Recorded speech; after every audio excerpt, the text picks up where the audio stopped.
Yo Bakayalo Konoyalo, et oui on se retrouve pour une petite review de l'épisode 3 de Dandadan. Et les amis, c'était plutôt sympa, c'était plutôt cool. Et bah Dandadan, ça a vraiment une bonne réputation d'être le manga New Gen qui est l'un des meilleurs, bien évidemment derrière Sakamoto Days et Kagubarashi, le numéro 3. Et c'est confirmé, c'est l'équivalent de Bleach, voilà, c'est bien, franchement c'est cool, les épisodes s'enchaînent bien. Je trouve ça cool, j'ai pris mon pied, c'était sympa, mais je n'ai pas ressenti d'émotion particulièrement terrible. Non, il faut dire les termes. Bon, avant de commencer la vidéo, instant auto-promo, bien évidemment, mon manga Wolfus, disponible légalement et gratuitement. Je te mets le lien en description, comme ça tu pourras cliquer dessus et lire directement mon manga. Je le répète, mon manga Wolfus, disponible légalement et gratuitement sur Manga Draft, lien en description. Mais on va parler de Dandadan épisode 3, et les amis, comme je l'ai dit, c'était plutôt cool. L'histoire se met en place, ça continue, ça s'enchaîne bien, j'aime bien, tout simplement. Voilà, ça mérite sa réputation, cette hype qu'il y a autour de Dandadan. L'anime New Gen à regarder absolument, et ben c'est vraiment celui-là. Tant que Kagubarashi et Sakamoto Days n'ont pas leur animé, bah, je pense que Dandadan vole sur tous les autres et roule sur tous les autres. Hein. Parce que là, franchement, il n'y a pas grand-chose. Hein. Blue Lock, c'est de la merde, surtout en termes d'animation.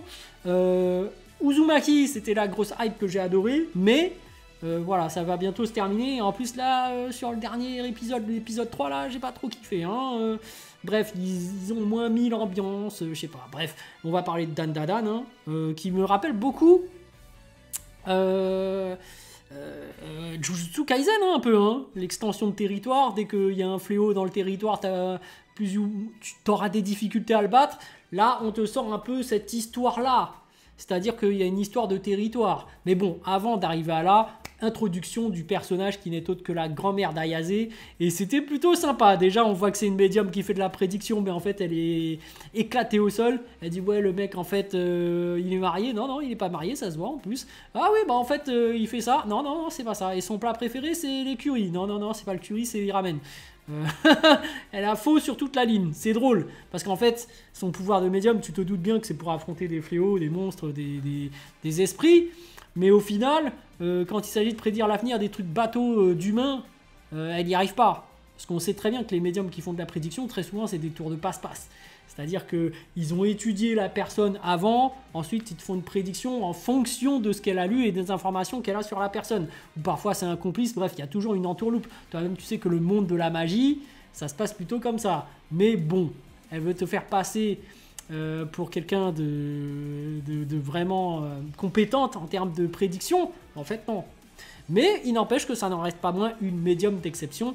Et donc elle rentre chez elle. C'est marrant aussi quand elle prend le taxi, il y a l'autre qui est impressionné. Il se dit, ah tiens, t'es vraiment la diseuse de bonne aventure là. Bah non, en fait elle fait, ah ok, tu me parles, moi je descends, j'en ai marre. Mais en fait tu penses qu'elle descend au hasard, mais en fait non, c'est parce qu'elle était arrivée. Donc l'autre en fait se faisait des films comme quoi, ah je l'ai vexé. Mais en fait non, c'est elle qui dit, non non non, on est bien là, j'arrive, laisse-moi descendre. Donc là elle arrive directement face à Ken Okarun transformé. Okarun transformé qui était sur le point de bouffer Ayase. Donc vraiment aucun flow. Il y avait des gens, lors de ma dernière review, la review de l'épisode 2, j'ai dit qu'il avait aucun flow. Il y a des gens qui font si, quel flow incroyable Okarun quand il est transformé. Oh là là, il a trop la classe. Vous foutez de ma gueule. Là quand il est en mémé turbo, vous trouvez ça stylé. C'est hyper moche. Ça n'a aucun flow. Arrêtez de vous mentir. C'est pas stylé du tout. Quand vous voulez un truc stylé, moi je pense à quelqu'un qui a quand même des muscles, du flow, du style. Tu regardes Demon Slayer, le méchant là, lui il a du style, tu vois, il a du flow. Mais même Goku, Luffy, tous ces héros là, ils ont du flow. Les Naruto, par contre Okarun, je suis désolé quand il est transformé comme ça, mais c'est dégueulasse, c'est de la merde. Naruto mode ermite même, il est plus stylé. Naruto en mode Kurama. Ouais, tous les héros principaux, ils ont plus de flow. Là, je suis désolé, hein, Okarun, il est pas stylé quand il est en mémé turbo. Bref, il est en mémé turbo. Un combat se déclenche par rapport à la grand-mère. Et là, on apprend les pouvoirs de la grand-mère qui sont quand même pas mal. C'est-à-dire que elle fait un cercle. Et quand tu es à l'extérieur du cercle, enfin, ça dépend du clou qu'elle pose. Si elle pose le clou à l'extérieur, du coup, si tu es à l'extérieur, tu prends des flammes. Ou si tu es à l'intérieur, enfin bref, il y a un délire comme ça, par rapport à l'emplacement du clou et du cercle, soit tu es à l'extérieur tu prends, soit tu es à l'intérieur tu prends. Donc au final, elle se protège elle-même c'était un piège pour piéger Mémé Turbo parce qu'elle va beaucoup trop vite. En termes de puissance pure, elle est beaucoup plus forte en fait que la grand-mère. Donc voilà, il se fait piéger par son pouvoir. Et donc du coup, elle se met à être enflammée. Mais du coup, quand en fait, ça fait un peu comme dans Hunter x Hunter en fait. Dès que tu ne connais pas les facultés de l'autre, ou même dans Jujutsu Kaisen, bah, tu peux te faire piéger. Et au final, si tu n'as pas le bon sens de déduction, bah, tu finis par te faire piéger et tu finis par te faire avoir. Alors que si, en cours de combat, tu arrives à en déduire ce que fait l'autre et que tu élabores la bonne stratégie pour la combattre, là, tu peux le piéger. Parce qu'en réalité, Mémé Turbo, elle a quand même l'avantage de la vitesse, de la puissance. Mais c'est juste par rapport au pouvoir, elle s'est fait avoir, en fait. Donc si elle était plus attentionnée, elle aurait pu se dire « Ah tiens, cette espèce de cercle, c'est peut-être un piège, je ne rentre pas dans son périmètre. » Et du coup, j'attends et je cours et finalement, j'arrive à la piéger. Mais bref, bon, là, Mémé Turbo s'est fait avoir. Parce que finalement, la grand-mère va placer un cercle sur Mémé Turbo. Et au final, elle réduit petit à petit ce cercle pour enfermer définitivement son ennemi dans ce cercle. Et une fois qu'il est dans un rayon très très restreint, elle utilise sa batte de baseball et elle tape dessus comme pas possible. Mais bon, après, même si l'autre est un faible périmètre, faut se dire que si tu as un esprit qui a trop de force, même avec ta batte de baseball, tu feras rien. Mais d'un autre côté, elle a d'autres pouvoirs. Hein. J'ai l'impression qu'elle peut aussi utiliser ces espèces de sauts parchemin parce qu'elle avait mis un parchemin qui protégeait toute sa maison là, et c'était comme ça qu'ils avaient battu le sumo. C'était grâce à un espèce de saut qu'elle pose. Donc il y a aussi ce délire là par rapport au saut qu'elle pourra peut-être utiliser et affronter et détruire des ennemis. Mais bref, elle était bien partie pour battre Mémé Turbo, mais au final, Mémé Turbo, bah... on a l'impression que elle aurait pu avoir de la répartie. Bon bref, au final on ne sait pas comment se termine ce combat. Et finalement il y a Ayase qui se réveille parce qu'elle était dans le coma. Elle se demande merde, qu'est-ce qui s'est passé. Donc là on te fait penser qu'Okarun s'est fait tuer par la grand-mère. Mais au final on se doutait bien qu'il était en vie, hein, parce que forcément c'est le protagoniste. Ce n'est pas possible que le protagoniste meure. Donc au final, Ayase, il y a toujours des petites blagues, donc c'est sympa. Ayase, comment elle parle à sa grand-mère, moi je kiffe la relation qu'il y a, même entre Ayase et Okarun, c'est trop drôle, parce que en fait, voilà, en fait c'est très bien. Ça se regarde très bien cet animé, j'ai kiffé, tu vois, les blagues, tout ça. Donc au final, Ayase retrouve Okarun, tu as ce côté sentimental aussi d'Okarun qui était persécuté par l'école, donc du coup lui il recherchait qu'un ami. Et d'un autre côté tu vois que Ayase elle culpabilise, parce qu'au final ça reste un innocent, donc elle culpabilise un peu de l'amener dans ce monde des esprits, d'un peu d'exorciste, hein, il faut dire un peu comme les termes, un peu comme dans Jujutsu Kaisen. Donc elle culpabilise un peu d'avoir amené Okarun dans ce milieu, alors qu'elle-même n'y croyait pas. Donc c'est ça qui fait que c'est drôle, parce que quand elle discute avec sa grand-mère, bah, sa grand-mère fait bah alors t'y croyais jamais et tout, et pense qu'elle va s'énerver, mais en fait non. En fait au final Ayase se met à genoux et s'excuse et dit non non, finalement j'y crois. Par contre toi, est-ce que tu crois aux extraterrestres? Et elle fait non non, pas du tout. Et donc au final il y a un mystère par rapport aux extraterrestres. Et d'ailleurs, théorie de ma part, je pense que ces extraterrestres, comme ils sont sensibles au pouvoir qu'il y a sur les esprits, hein, des espèces de sauts et tout, on l'a vu par rapport au sumo qui était censé être un extraterrestre, je pense qu'en fait, ces esprits-là étaient des extraterrestres, mais comme ces extraterrestres sont morts, ils sont devenus des esprits. Attention, petite théorie, en fait ce sont des ovnis qui sont morts. Donc c'est ça mon truc, c'est que c'est des extraterrestres, mais qui sont morts, du coup ça devient des esprits. Donc... ouais, c'est sympa, hein. Après ça s'enchaîne bien, hein. Tout au long de l'épisode. Y a Okarun qui a envie de chier, hein. Il peut pas sortir de sa zone parce que sinon il se transforme en Mémé Turbo. Donc apparemment maintenant il est dans une espèce de sanctuaire, une petite cabane où il est obligé de rester là-bas, mais du coup il a besoin de vivre, faut qu'on lui apporte de la bouffe, il a besoin de chiottes. Donc là il a envie de chier, il est en train de courir dans tous les sens, mais qu'au final Ayase lui dit grâce à mes pouvoirs psychiques, bah, je peux l'amener aux toilettes, donc, mais par contre je suis obligé de le suivre et le regarder. Donc lui il a honte que la femme le regarde, mais d'un autre côté il a pas d'autre engin. Enfin, toi-même tu sais, hein, on a piqué sa... C'est le fil rouge, on a piqué sa bite. Donc bon, c'est un peu ridicule, c'est comme fil rouge, mais bon voilà, il va falloir qu'on retrouve sa bite pour débloquer cette malédiction.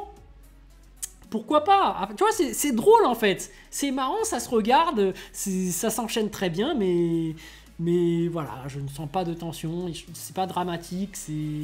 Ouais, voilà, il y a un truc qui manque quand même, tu vois. C'est pas Sakamoto Days, c'est pas Kagurabashi. Au bout d'un certain moment, Sakamoto Days, c'est juste une dinguerie, c'est une masterclass. Alors que là, bon, il faut lui laisser le temps, évidemment, là j'abuse, mais bon, même, je trouve que le démarrage de Sakamoto Days est beaucoup meilleur que celui de Dandadan, mais celui de Dandadan est très bien, tu vois.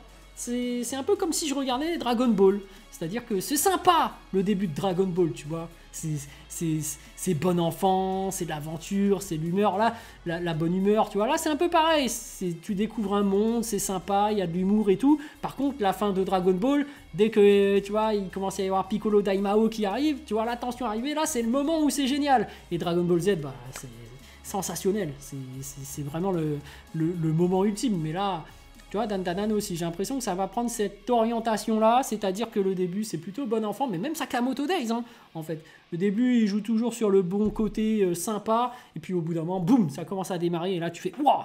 Donc, c'est pour ça que je continue à regarder Dandadan, je m'attends qu'à un moment donné, on te mette vraiment un coup de boost dramatique, enjeu, tout qui arrive d'un coup, la Terre va exploser ou je ne sais quoi, bref, les esprits vont essayer d'exterminer tous les humains, tu vois, un vrai drame de ouf. Je pense que ça va arriver, ça se sent. Donc c'est pour ça que Dandadan, je pense que c'est très prometteur, tu vois.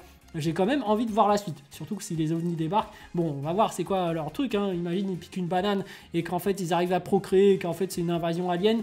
Bon, tu vois, il y a de l'enjeu, mais d'un autre côté, il y a ce côté comique qui casse le délire.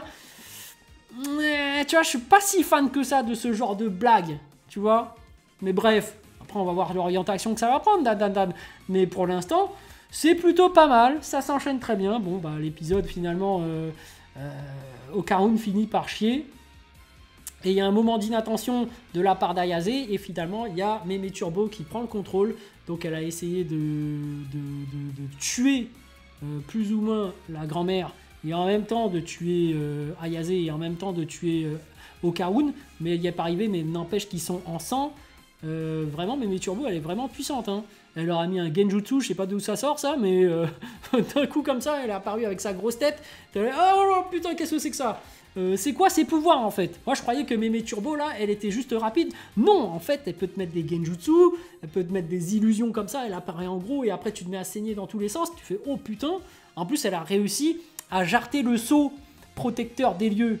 Je sais pas si tu vois, après on a vu l'espèce de saut qui avait tué le sumo, après c'était ensanglanté, donc il y avait même plus le truc protecteur, donc c'est vraiment que Meme Turbo elle blague pas du tout, tu vois, elle est ultra puissante, ultra cheatée, et elle a pas de flow, hein, faut souligner, mais bref, du coup c'est pour donner un avertissement, ou plutôt un ultimatum à Okarun et à Ayase, allez-y, allez directement dans le tunnel, donc bon ça se met en place, ils vont y aller. Mais la grand-mère va les entraîner un peu, donc voilà, il faut s'entraîner physiquement, il faut s'entraîner. Puis même, il y a leur qui se développe. Il y a apparemment, par rapport au pouvoir psychique d'Ayase, en fait, elle peut fermer les yeux pour se concentrer mieux sur les flammes.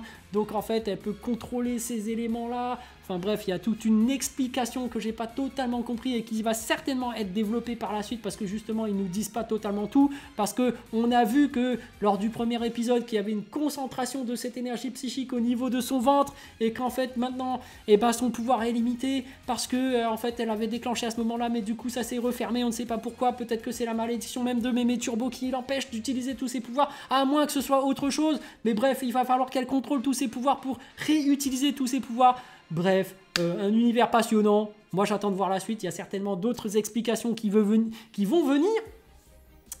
Voilà, hein, tout simplement. J'ai kiffé. Et aussi, il faut remercier le studio d'animation qui a fait du très bon travail. Je trouve que voilà, les effets spéciaux sont là. C'est très dynamique. Ça fait le taf. Voilà. C'est juste que, d'un point de vue scénaristique, je trouve que ça manque de tension. Mais il est très possible que ça arrive par la suite. Mais après, c'est vrai que si par la suite, tu vois... En fait, c'est pas le fait que ce soit dramatique vraiment, c'est que ce soit gaguesque aussi, en même temps que dramatique. C'est le dosage qui est mal fait, tu vois. Parce que si jamais on te dit plus tard que les ovnis, les extraterrestres arrivent à se reproduire et que c'est grâce à la banane et que finalement toute cette invasion va se faire grâce à ça, tu vois, ça reste dans le gag... pas sérieux, on sait pas trop où est-ce qu'on est vraiment, dans la parodie ou dans le dramatique, mais la combinaison des deux est un peu mauvais. J'aurais préféré un truc vraiment dramatique sans y ajouter cette touche de comique, tu vois. Et pourtant on a besoin de comique dans un moment de drame pour dédramatiser, mais il faut laisser ce côté, cette tension revenir. Je sais pas si tu vois ce que je veux dire. En fait, moi, c'est vraiment ce niveau de dosage où je suis très exigeant. Parce que, voilà, Dan, j'attends à ce que ce soit du niveau de Sakamoto Days ou de Kagubarashi. Bref, allez les amis, sur ce, je vous dis donc à plus dans le bus, ou plutôt à plus tard dans le car, ou plutôt à bientôt dans le bateau.